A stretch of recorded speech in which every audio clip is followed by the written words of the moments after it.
Olá, bom dia. Hoje é terça-feira, 24 de julho, agora são 7 horas. Vamos ver como o dia está começando em Porto Alegre. Você vê na imagem ao vivo, temperatura, faz muito frio, hein? Temperatura é de 4 graus. Imagens do Morro Santa Teresa em Porto Alegre. Veja hoje no Rio Grande no Ar. Um ano de comemorações para o setor agrícola gaúcho e o frio pode ajudar ainda mais culturas que já estão em desenvolvimento. Uma cidade e 3 rodoviárias. Saiba por quê e onde fica esta cidade que já é bem famosa. Uma semana depois da tragédia com o acidente da TAM e continua a luta das famílias para terem seus mortos de volta.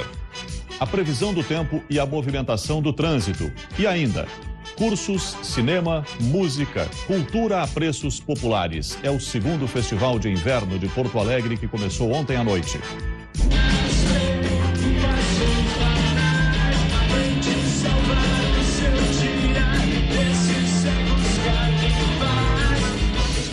Agora, aqui no Rio Grande no Ar.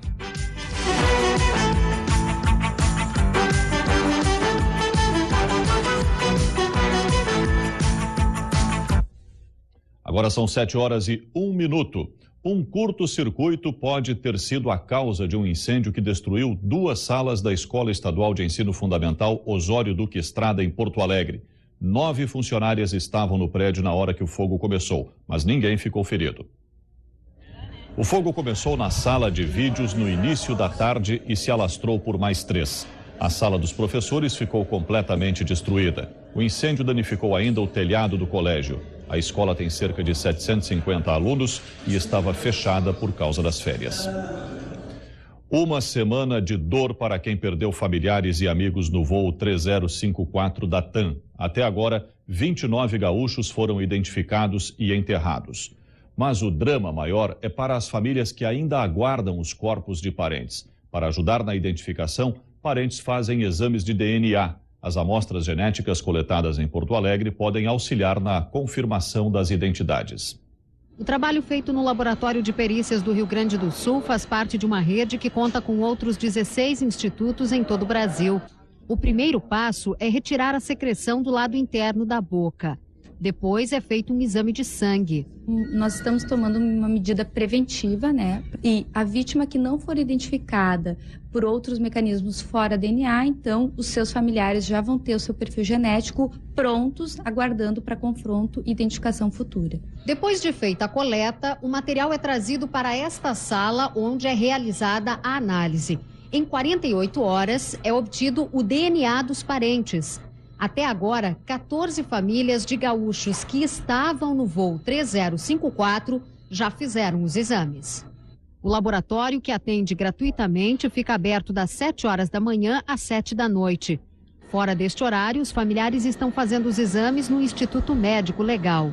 Essas amostras, então, elas passam por um processo de extração de DNA. Esse DNA, então, ele é analisado através de marcadores moleculares e esses marcadores, então, geram um perfil que individualiza cada um, né, cada um dos parentes. A filha de seu Loemir, Andréia Rota, de 39 anos, estava no avião da TAM que colidiu. Hoje, ele superou a dor da perda e veio fazer os exames na tentativa de identificar o corpo da filha. É a única maneira. É a única maneira, não tem outra. Eu não acho que já os corpos que podiam ser identificados visualmente já foram. E agora resta essa última chance, né? Esperança também para a dona Maria Leonir. Ela viajou 130 quilômetros até a capital gaúcha só para fazer a coleta. O corpo do filho dela, Paulo Roberto, também aguarda identificação. É uma passagem muito dolorida. A gente não tem mais palavras, já não sabe mais a que recorrer, ao que fazer, para que se acredite que tenha acontecido. Realmente, uma dor insuportável. O que a gente está, na verdade, é ganhando tempo, tentando agilizar e dar uma resposta o quanto mais rápido for possível para esses familiares que estão, né, tão ansiosos e tão já fragilizados com a situação. Esse é um dos destaques de hoje do Correio do Povo, que já está circulando em todo o estado. IGP coleta material para apressar identificação. Está aqui na capa do Correio do Povo. Também no Correio do Povo de hoje, caixa preta do Airbus causa polêmica. Aqui está na matéria que você lê na capa do Correio do Povo e nas páginas 5 e 6 também. Deputados dizem nos Estados Unidos que piloto não tentou arremeter e sim parar o avião. A aeronáutica nega e afirma que exame do material é demorado. Todos os detalhes no Correio do Povo de hoje. O maior complexo industrial de fumo do mundo fica em Santa Cruz do Sul. Mas depois que o Brasil assinou a Convenção Quadro para controlar o consumo do cigarro, as milhares de famílias que vivem da plantação do fumo procuram alternativas de cultivo. A principal atividade econômica de Santa Cruz é o fumo. 3.500 famílias dependem do cultivo do produto, uma tradição que veio com a colonização dos imigrantes alemães. Os produtores de fumo continuam investindo, hoje investindo cada vez mais em tecnologias novas, com produtividade cada vez maior do que já no passado, com qualidade melhor, porque o nosso mercado do fumo com qualidade é aquilo que mantém o mercado internacional. É também em Santa Cruz que está o maior complexo industrial de fumo do mundo. Nele funcionam 7 grandes empresas que geram 15 mil empregos diretos e indiretos. Naturalmente, aqui para a cidade, o fumo é extremamente importante. Ele representa mais de 70% da arrecadação dos impostos para a cidade. O nosso principal é o processo do fumo, que nós depois destinamos 85% desse processo é exportado para praticamente 100 países de todo o mundo. Mas em 2004, o Brasil assinou a Convenção Quadro para controle do tabaco, que tem o objetivo de erradicar o consumo de cigarro no mundo. Por isso, alguns produtores de fumo começaram a investir em outras culturas. Sérgio Reis agora também planta 4 hectares de verduras. Mais uma alternativa de renda. Hortigranjeiros eu consigo tirar a renda praticamente o ano todo e dar mais segurança para a propriedade. Bom, o fumo vive esse problema, mas o ano é de comemoração para o setor agrícola gaúcho. Super safra, preços melhores, principalmente na soja e no arroz, deixam o setor mais otimista depois da crise de 2005 e 2006. O inverno mais rigoroso também traz benefícios para o trigo, uma cultura que se desenvolve melhor no frio. O estado também conquistou a liderança na produção de cevada, com 135 mil toneladas. Para falar sobre este momento e as perspectivas da agricultura, está com a gente aqui no Rio Grande no Ar o coordenador da Comissão de Grãos da Federação da Agricultura, Jorge Rodrigues. Bom dia. Bom dia, Sérgio. O Rio Grande do Sul está alcançando em 2007 o 3º lugar, atrás do Paraná e do Mato Grosso, na produção de grãos. A agricultura gaúcha está saindo da crise, finalmente? Eu acho que é um ano de comemoração da produção. Eu acho que a produção esse ano foi muito boa, nós tivemos uma safra muito importante.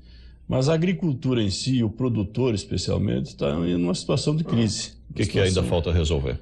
Nós temos um problema de endividamento, nós tivemos 3 safras com problemas, 3 safras onde tivemos frustração, 2 por questão climática e 1 por questão de comercialização. E esse passivo vem sendo carregado. Então hoje é um estoque de endividamento que precisa ser recuperado e o produtor hoje sente essa dificuldade e de se lamentar. Num ano onde os preços de mercado internacional estão muito bons, altos, e o produtor com uma produção bastante elevada, um recorde de produção de soja no Rio Grande do Sul. Nós estamos vendo algumas imagens aí de plantio e de colheita, né? Essa é de plantio, não é? Está preparando a terra para plantar, exatamente. Pois não. O senhor falava do soja, então a soja está com preço bom hoje, dá para o mercado internacional está garantindo um preço bom da soja? Olha, historicamente o melhor preço do mercado internacional, com longevidade, como esse ano nós não tivemos outros, tivemos até preços mais elevados, mas momentâneos. Está R$30, em torno de R$30 a saca. Hoje está comercializando na faixa de R$30 o preço pago ao produtor. Mas estamos com dólar, hoje é acima de 9 dólares o bucho. O preço sempre foi comemorado quando se ultrapassou a 6 dólares o bucho, já se comemorava. Mas, em função dessa taxa cambial, o grande problema hoje que está se enfrentando é uma defasagem no que se está oferindo na produção com o custo dessa produção. O que precisa, então, para resolver, para ter uma perspectiva melhor, já que a safra foi boa? Bom, nós precisamos ter uma política definida com garantia de rentabilidade ao produtor, onde uma safra como tivemos esse ano, ela tem que deixar margens de ganho suficientes para garantir os compromissos que esse produtor assumiu para produzir essa safra e também para garantir sua sobrevivência e o seu crescimento. Muito bem. Jorge Rodrigues, muito obrigado pela sua vinda aqui ao Rio Grande do Norte. Um bom dia, senhor. Bom dia.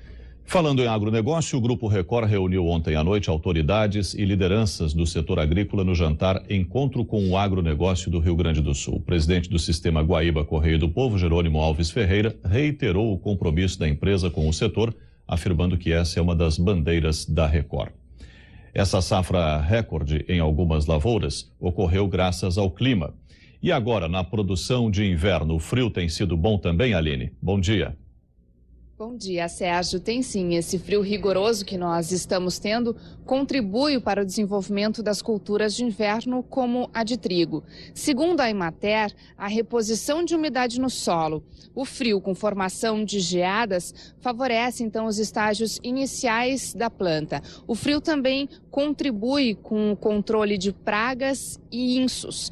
Mas uma notícia em relação à próxima safra é que os meteorologistas estão monitorando o fenômeno Laninha.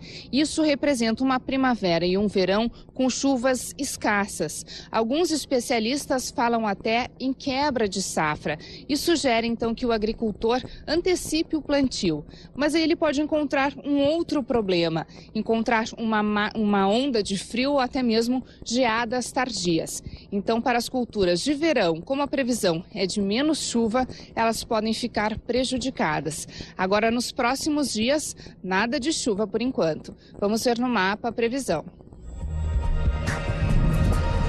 Amanhã pode ocorrer geada em grande parte do estado.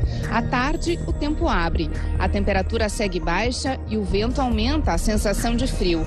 Mínima de 2 graus em Uruguaiana. Na quinta, mais geada ao amanhecer e sol à tarde. Nas primeiras horas do dia, os termômetros devem marcar 0 grau em Caxias do Sul. Na sexta, o tempo segue seco e frio. As temperaturas máximas não passam dos 14 graus em Cruz Alta e também em Uruguaiana. Amanhã a temperatura mínima vai ser então um pouquinho mais alta, a máxima um pouco mais baixa. Mas por causa da presença do vento, que deve ser intenso, a sensação de frio vai ser grande. Sérgio.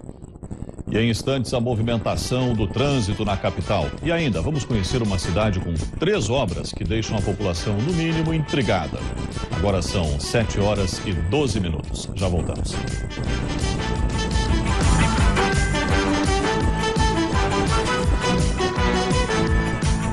Senhoras e senhores, aproveitem o Leva Tudo 2007.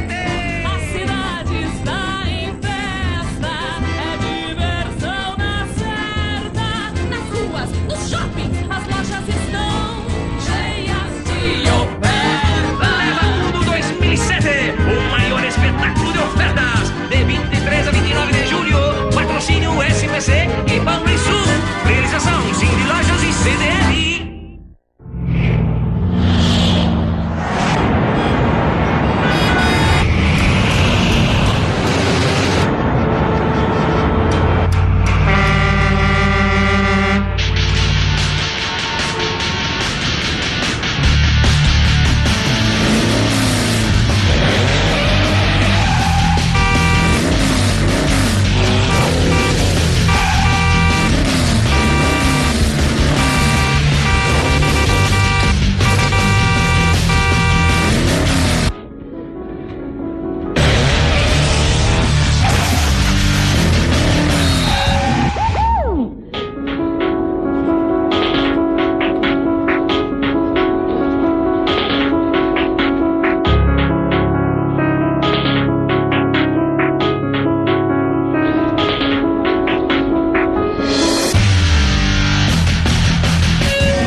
Nesta terça, Ticiane e Karina fazem a maionese desandar numa lanchonete da cidade. Você cobrou lá?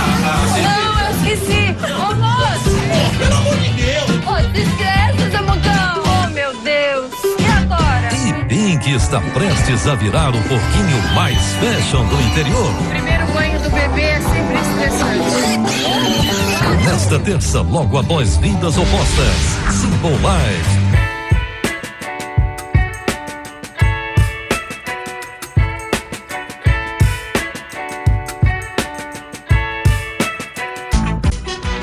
Não perca a hora, agora são 7h15. Quer conferir como está começando o dia? O Rio Grande no Ar mostra para você. Imagens do Morro Santa Teresa, bela imagem do começo do dia em Porto Alegre. Faz muito frio, a temperatura na capital agora é de 5 graus. Hora de sair de casa e se dirigir ao trabalho. O repórter Jairo Bastos está num dos principais acessos à capital, a Avenida Castelo Branco. Jairo, como está o movimento por aí neste momento? Bom dia, Sérgio. A movimentação é tranquila no trânsito nesse início de quarta-feira e, segundo a EPTC, a madrugada também foi calma. Nenhum acidente grave foi registrado na região metropolitana. E nesse momento, como você pode ver aqui nas imagens, o trânsito é considerado normal na Freeway. O maior fluxo de veículos é registrado no sentido região metropolitana a Porto Alegre. Não há formação de neblina nesse ponto da Freeway, mas segundo a Polícia Rodoviária Federal, os motoristas que estiverem se dirigindo em direção à Serra Gaúcha, é melhor ter cautela, porque lá sim há formação de neblina em alguns pontos. E ontem, no início da noite, por volta das 6h30, um acidente envolvendo um caminhão e um carro causou a morte de um homem que ainda não foi identificado no município de Pejuçara, próximo à Cruz Alta. O carro incendiou. Segundo a Polícia Rodoviária Federal, o veículo teria invadido a pista contrária. Sérgio, daqui a pouco eu volto aqui da Freeway com mais informações. Tá certo, Jairo, 7h16, temperatura 4 graus. Confira o que vai ser destaque no correspondente Guaíba. 29 corpos de vítimas do acidente com o avião da TAM já chegaram ao Rio Grande do Sul. TAM cancela mais de 60 voos previstos para hoje em Congonhas. E deputados voltam atrás sobre dados de caixa preta do avião acidentado. Do correspondente Guaíba.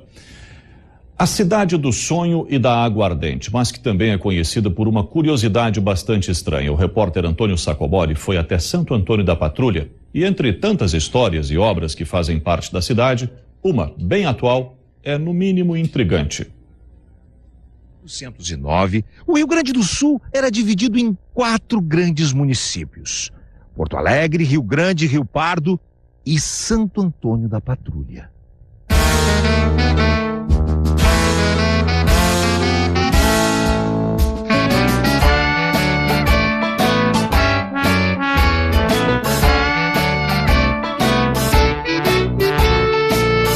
Museu Caldas Júnior, em Santo Antônio da Patrulha. Aqui nesse museu, o quarto da donzela. Um quarto com apenas essa fresta e sem janelas, para que a donzela pudesse se manter pura e casta até o seu casamento.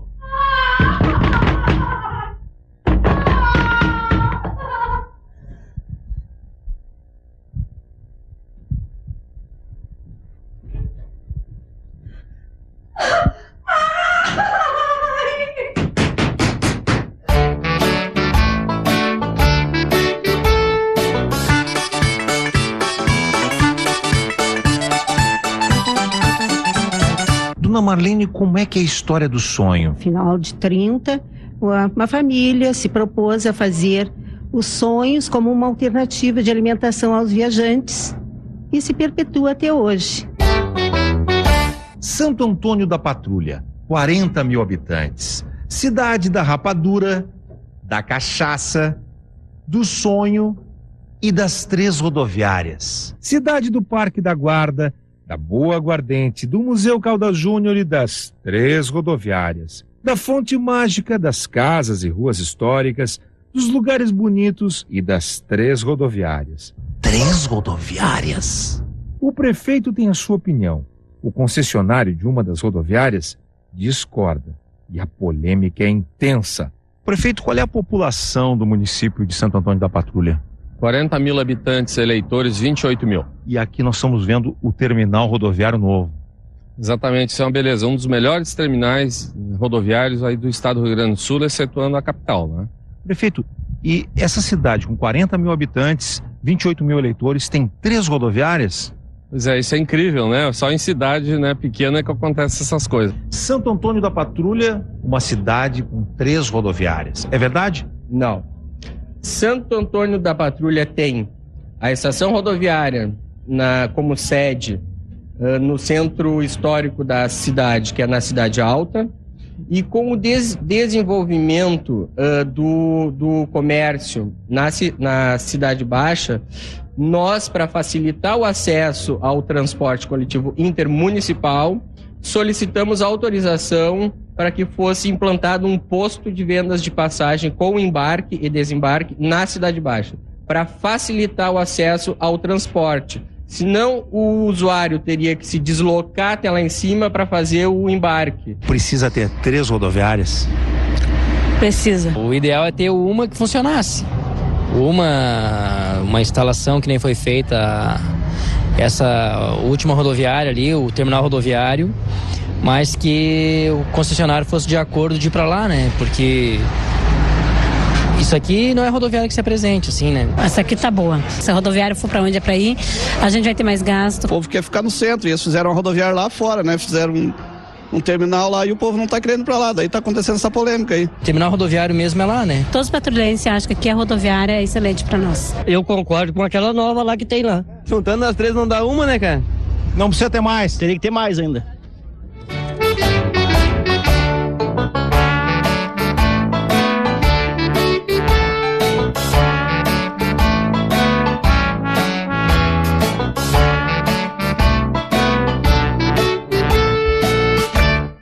Essa é a fonte de Santo Antônio da Patrulha. Dizem que quem bebe dessa água ou acaba ficando aqui para sempre, ou acaba casando com uma moça da cidade.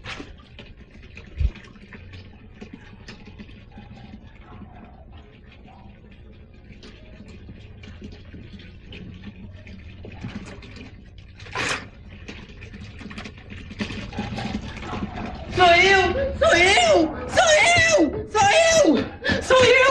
Aline, o teu amor!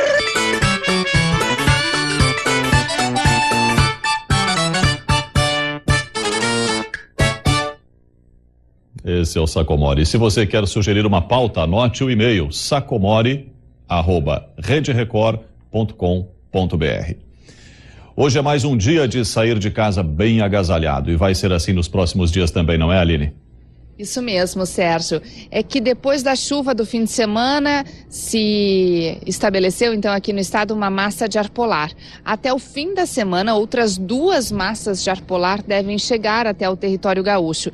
Então, por isso, os dias seguem frios e na parte da tarde a temperatura também não consegue subir. Vamos ver no mapa os detalhes para algumas cidades. Em Porto Alegre, o tempo segue seco. Amanhã, mínima de 5, máxima de 11 graus. Em Passo Fundo, as temperaturas ficam ainda mais baixas. Os termômetros podem baixar para 0 grau nos próximos dias. Em Santa Maria, também pode gear. E amanhã, máxima de 12 graus. Em Bagé, os termômetros não passam dos 19 nesta quarta-feira. E no sábado, a mínima deve ser de 3 graus negativos. Em Santa Cruz do Sul, os campos também devem amanhecer cobertos de gelo e muito frio. E tem gente, Sérgio, falando em neve para os campos de cima da serra. Daqui a pouco a gente volta com os detalhes.